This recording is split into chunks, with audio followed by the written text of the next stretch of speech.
Ténèbres et clair-obscur. Bonjour, bonsoir. C'est cela. Newton a déterminé les couleurs de l'arc-en-ciel. Il en a trouvé 6 et il a déclaré 7, juste pour donner un aspect biblique à la chose, ou pour relier ce chiffre aux 7 notes de la musique. Do, ré, mi, fa, sol, la, si. Au choix.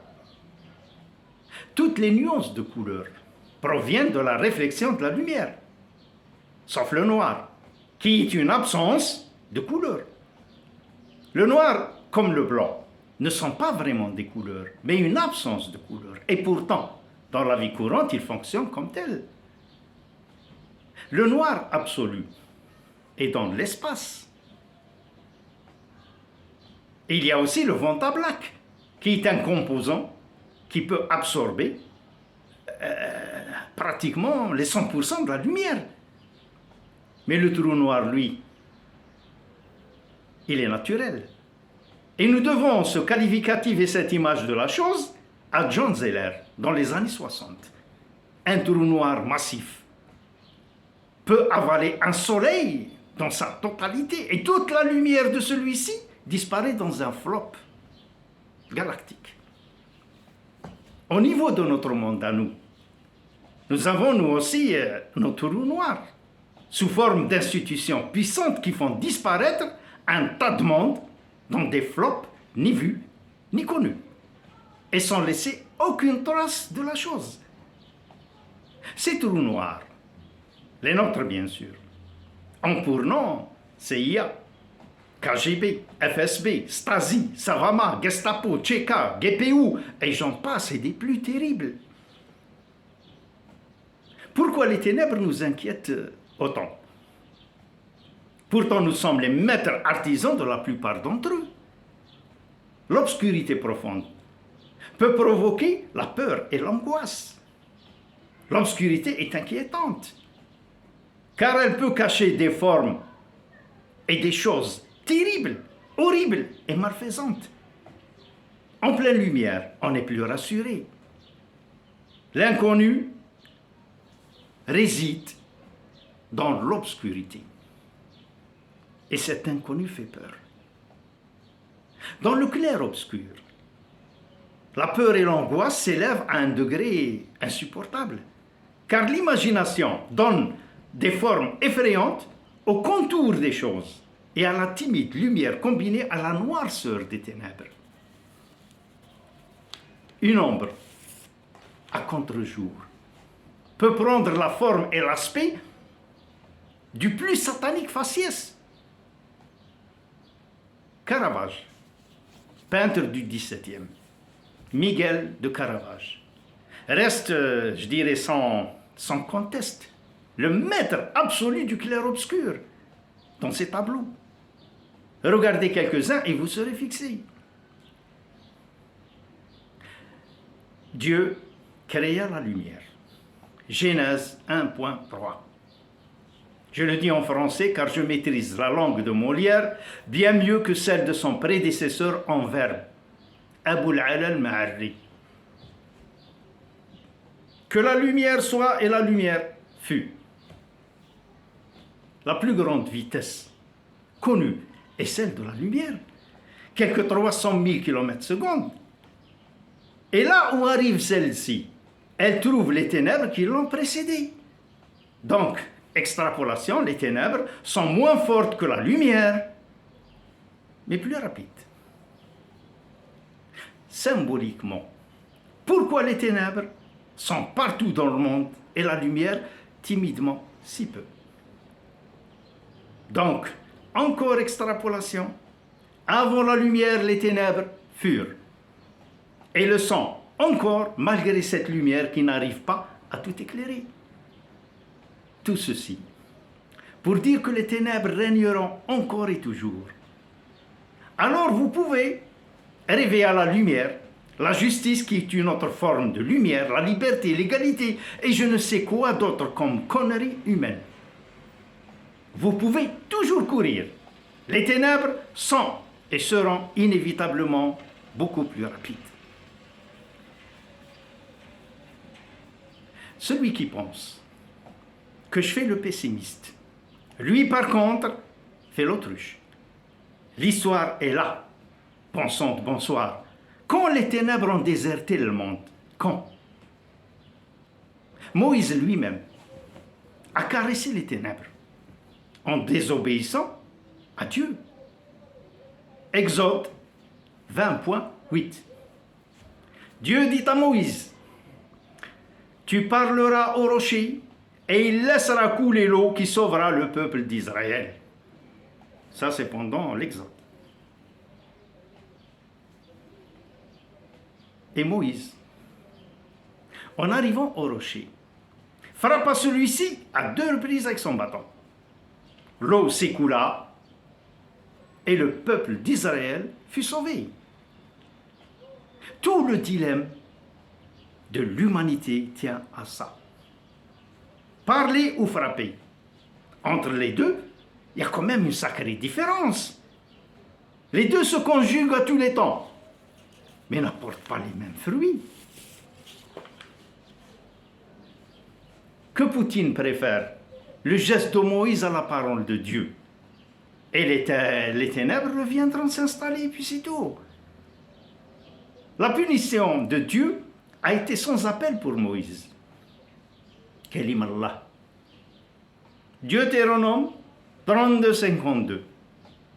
Tu ne franchiras point le Jourdain et tu ne verras point la terre promise. Ceci pour avoir frappé au lieu de parler. L'histoire de l'humanité nous indique que les succès diplomatiques ont donné plus de résultats durables que la violence des guerres. Il y a eu la Première Guerre mondiale. Qu'est-ce qu'elle a résolu? Rien. Il y a eu la deuxième, plus meurtrière, encore. Qu'est-ce qu'elle a résolu? Encore rien. Dieu le Créateur de toutes choses, grandes ou petites, et rien ne peut exister en dehors de lui. Moïse, création de Dieu, qui a eu l'insigne honneur et bonheur de lui parler de vive voix. Peut-il lui désobéir? Impossible. Personne, ni ange, ni homme, ni bête, ne peut désobéir à Dieu. Satan lui-même n'est qu'un missionnaire de Dieu, chargé de corrompre le cœur des hommes. Satan n'a pas créé l'enfer. Dieu est le créateur de toutes choses.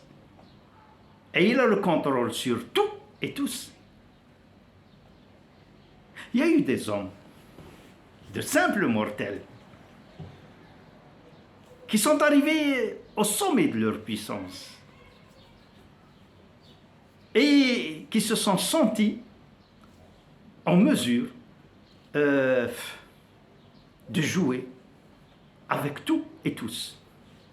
Les nazis, à leur tête Hitler, Göring, Himmler, Goebbels, etc.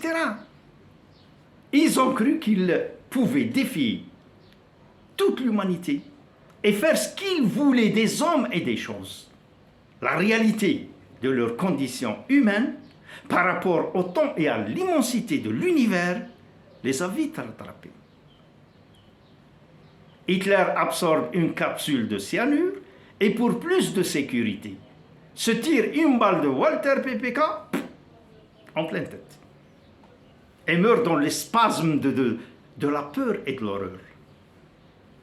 Göring se suicide dans sa cellule et le lendemain, il est pendu mort. Goebbels se suicide après avoir tué sa femme Magda et ses 6 enfants. Himmler se suicide au cyanure pour échapper au procès de Nuremberg, sachant très bien que le chef des Waffen-SS et de la Gestapo ne pouvait éviter la corde. Cette sinistre confrérie du national-socialiste, les nazis, ont répandu les ténèbres sur terre et ils se sont perdus corps et âme dedans. Donc l'homme est puissant juste le temps que les ténèbres l'enveloppe et le protège. Et après l'éclaircie, c'est le cyanure ou le lynchage à la Gaddafi. Il y a aussi le XVIIIe siècle, qu'on appelle aussi le siècle des Lumières. Pourquoi? Parce qu'il se trouve que plusieurs génies de la culture, de la science et de la philosophie se sont retrouvés réunis dans cette même époque et décident, sous l'impulsion de Diderot et de Voltaire, de mettre le savoir à la portée de tous. Chose gravissime. Éclairer les coins et chasser les ténèbres. En voilà une idée. Voltaire, Diderot, Jean-Jacques Rousseau, d'Alembert, Montesquieu, Beaumarchais, Newton, John Locke, Kant et j'en passe. Diderot élabore la fameuse Encyclopædia Universalis. Tous les génies ont collaboré à sa rédaction pour mettre l'accès du savoir à tous. Pour cela, Diderot a été emprisonné, Voltaire embastillé, d'Alembert se sauve, Rousseau s'exile, etc. Les maîtres du monde ne voulaient pas que le petit peuple sache.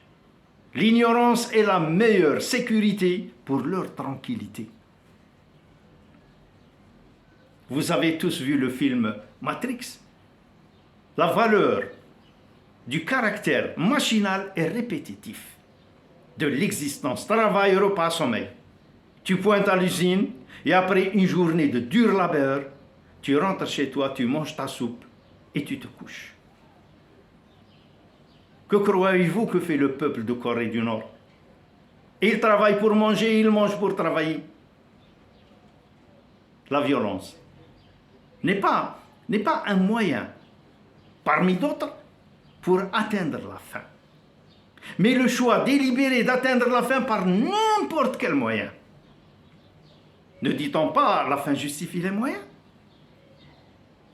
Laissez-moi vous dire que certains moyens ne sont justifiables par aucune fin.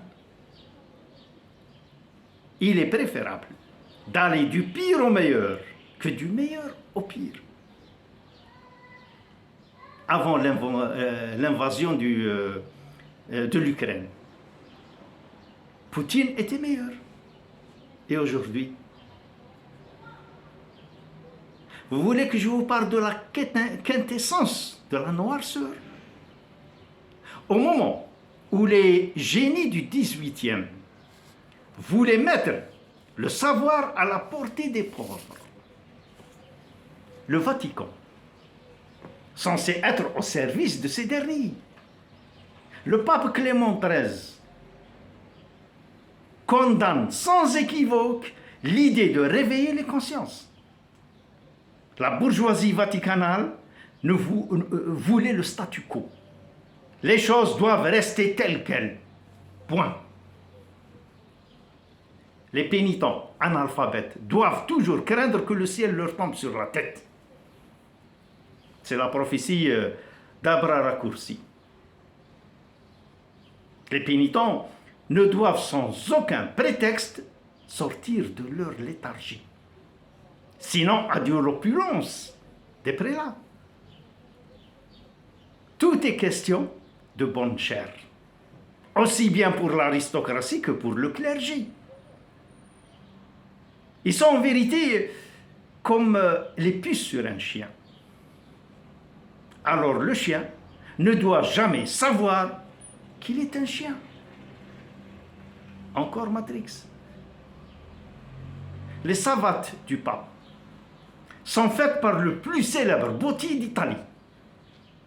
Celui qui fait les chaussures des rois, des princes et des stars. Et pourtant, les sandales de Jésus ne venaient pas de chez Berlucci. Castel Gandolfo, résidence d'été des papes, au fil des siècles est devenue une portion de ce paradis promis aux âmes charitables envers l'Église. et ce paradis est le miracle de la charité envers le clergé. Et qui en profite? Les ténèbres. C'est aussi cette confrérie qui se devait être charitable. L'inquisition de l'Église chrétienne. Elle a duré plus de 4 siècles. Elle a duré plus de 4 siècles à travers l'Europe. Le pôle de terreur de cette inquisition était l'Espagne, surtout sous la férule du grand juge Torquemada. L'Italie, pays des papes, et la France, fille aînée de l'Église.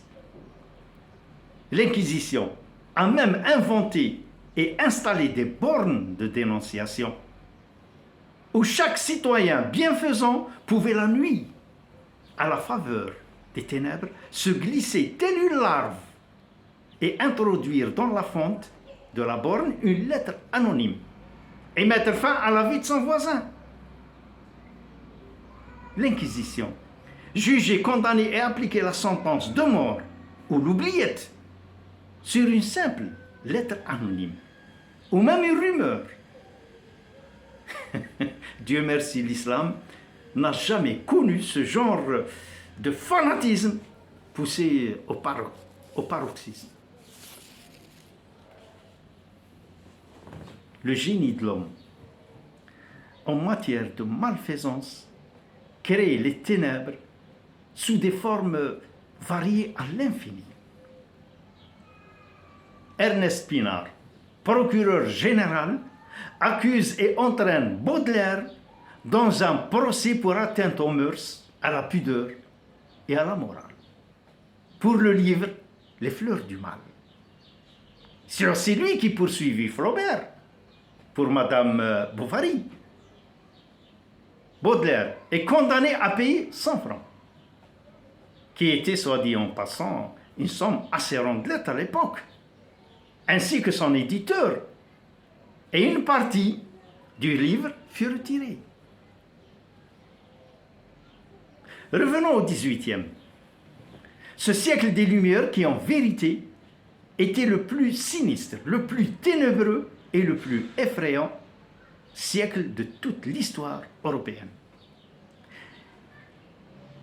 Le directoire révolutionnaire mis en place au mois de Brumaire en 4, c'est-à-dire octobre 1795. C'est le 18e. Et c'est aussi la première République française. Et après vient la joyeuse compagnie. Robespierre et son frère, Saint-Just, qui n'avait de juste en lui que son nom. Marat, Danton, Camille Desmoulins, Carry, tiens, ce dernier. Ce dernier a noyé dans une journée plus de 2000 personnes dans le fleuve. Et j'en passe, et des plus sinistres. La guillotine marchait sans relâche, jour et nuit. Les exécutions de masse par fusillade. Toute l'aristocratie, les timides et les tièdes, sont passés de vie à trépas. Sauf ceux qui sont arrivés par des chemins détournés à quitter le pays. Le roi Louis XVI et sa femme Marie-Antoinette, ainsi que le petit Capet, héritier du trône de France, ont été exécutés. Et voilà que le peuple de Paris se fait régicide. Ça, c'est pour les ténèbres. En tout homme réside une part de lumière et une autre de ténèbres. Mais ce que je déplore ici, c'est la proportion de la deuxième. Portez-vous bien dans vos clairs obscurs et pour soulager votre conscience. Faites un like. Ciao.